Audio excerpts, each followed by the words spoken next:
We're here with Mark Doty, archivist and education expert for the Bob Moog Foundation, and we've got a very special synthesizer set up at the Foundation booth this year at the NAMM show. It is Michael Bodeker's modular system.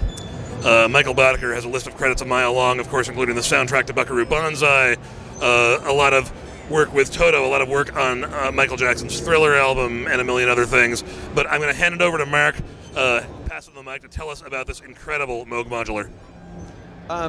It's really exciting because Michael grasped onto this modular technology and he used it in everything. Parts of this synthesizer and this synthesizer have been dragged to a variety of recording sessions for so many different movies and so many different songs that you know. We've been saying basically, this is the Moog modular you have heard the most in your life, no matter what, unless you, I suppose, have one. But it's been on everything, and this is our third historically relevant modular synthesizer we've had in a row, in a booth, at NAMM. We're really excited about it. And it started off as two System 15s that Michael used with the Mini Moog, and he would take that everywhere and use the modularity. He had the Mini Moog adapted so that it would be a controller.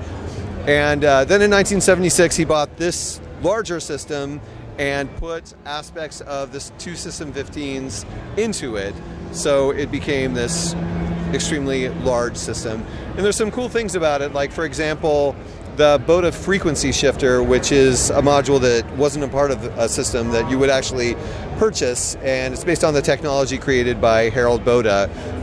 Absolutely fascinating piece of technology that multiplies all the harmonics in the sound by a set number, which creates some really strange harmonic outcomes, actually inharmonic outcomes.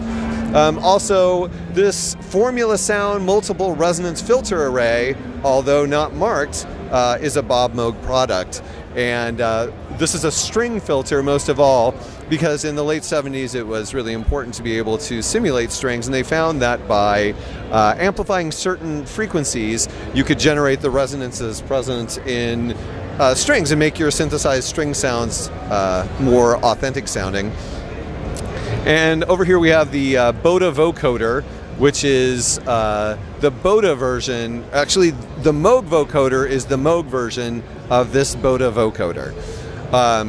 They look very similar except like in function, but the design is different. But yeah, it's a Harold Boda design, and Harold Boda is an incredibly important synthesizer creator that doesn't get enough credit. But True. Yeah. I mean, yeah, polyphonic synthesizer in 1938. Come on, there was not Divide Down. Anyway, so we're really excited to have this here. Unfortunately, we don't have enough patch cables at this point, but later Michael has promised to come in, and he was talking about programming the bass line to Billie Jean on one sequencer and the chords to Billie Jean on the other sequencer, so that this thing would actually play Billie Jean, which is amazing because, you know, he was so involved with Thriller in the first place. So we are very fortunate to have a device here that so adequately demonstrates the power of Bob Moog's legacy. Obviously, Moog was a great influence to Michael Bodeker, and he really made this his signature sound and signature device because Bob's designs were so inspiring and, you know, innovative for the time. And it really represents what we do at the Bob Moog Foundation, keeping Bob's legacy alive and using it for educational purposes. Very, very cool. I'm going to be actually seeing Michael Bodeker this evening, and I'll be asking him about this. And I know he's coming by the booth at some point to program some patches. Right? Yes. We're waiting with bated breath. So, cool. Okay, Mark, thanks very much. Thank you, Stephen.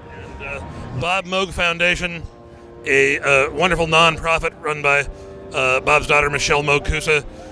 You should support them. They support music and science education through getting kids' hands on synthesizers. I might have actually paid attention in school if they had come to my school. So support the Bob Moog Foundation at moogfoundation.org.